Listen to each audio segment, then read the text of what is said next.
Bill Bland, and this is 5 Minute Money. Today we're going to talk a little bit about rental agreements. If you're a landlord or you want to be a landlord, conventional wisdom is going to say, get a 1-year lease or a 2-year lease. The reason is we want a lease is because we don't want to have vacancies. We want people obligated to stay in that piece of rental property as long as possible to continue to get that rent. Okay? I have a difference of opinion, and I'll tell you why.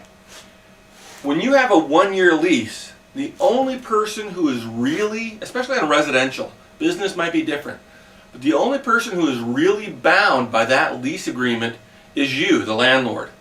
Because if somebody decides to move out, if they get up and decide to move out, yeah, you're not going to give them back their security deposit perhaps because they broke the lease agreement. But other than that, anything left over, you're not going to chase them for. It's too much trouble. You're not going to go after somebody and try to get them to fulfill part of that. Plus, it's not like it's automatic. If it was a year lease or a 2-year lease and they leave 6 months in, you don't automatically get the other 6 months. You have to prove in court that you tried to rent that out, that you did due diligence to mitigate your circumstances. Okay? So that's a lot more complicated.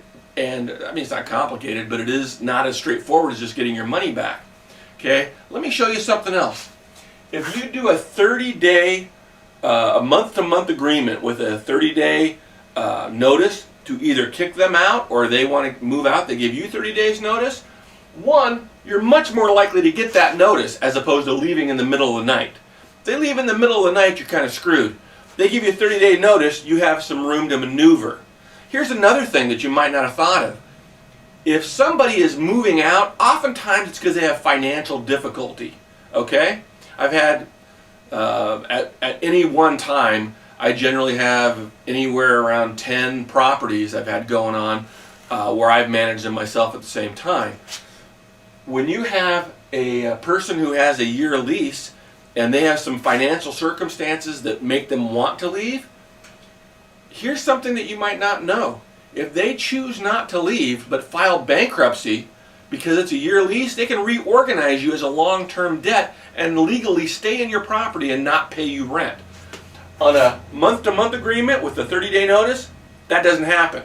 Because what happens is, this is a brand new debt every single month, where this is an established debt that has terms, monthly payments on it. Like an installment loan, almost. So this is why, here's the other thing. Let's say there's somebody that's in your property that you're not really thrilled about, but you don't want them to do a damage to your house. You don't want to go to the cost of evict them.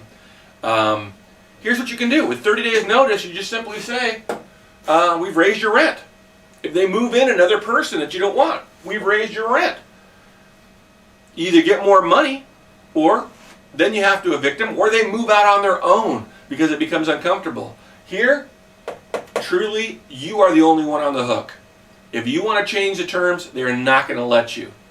But if they want to change the terms and just decide to move out or do whatever, you still have all the same problems.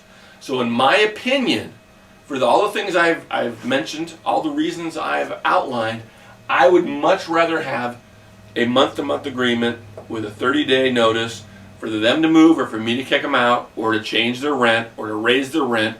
This gives me more control.